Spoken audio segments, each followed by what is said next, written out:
خب صحبت کن دیگه. بگو چی بگم من همونو بگم. سن، تاریخ تولد. خب اول بگو. خب دقیق بگو. وضعیت تعهد. نه حالا اینا که من میگم رو بگو. ایمان خدادادی 1074. نگفتم شما بگید. بچه‌ها خودشون بیشتر. نه دقیقا یه سری میخوام بپرسم. باش دقیقشو بگو. 17 بهمن 1374. خب نه 72 پرچمشون بالا. دیگه چه سوالی داشتید؟ پرسپولیسی هم زحمت نکشید. دیگه چه سوالی داشتید؟ مجردم باز هم زحمت.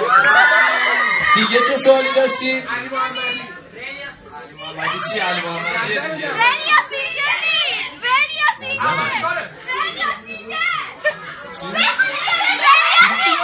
نشستم 20 مرتب بابا سینگل.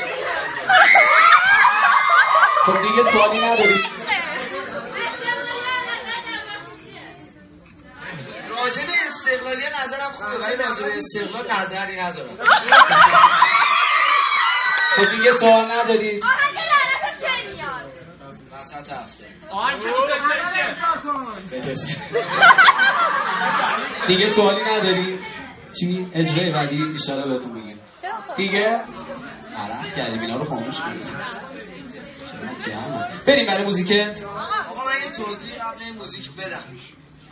من یه به یه خواننده خیلی علاقه دارم، حالا نولابی‌ها در جریانم. منو میگه.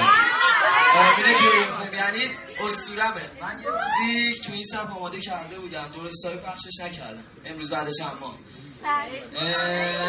اجرا می‌کنیم دیگه. این نورو فقط بگیرید خیلی گرم.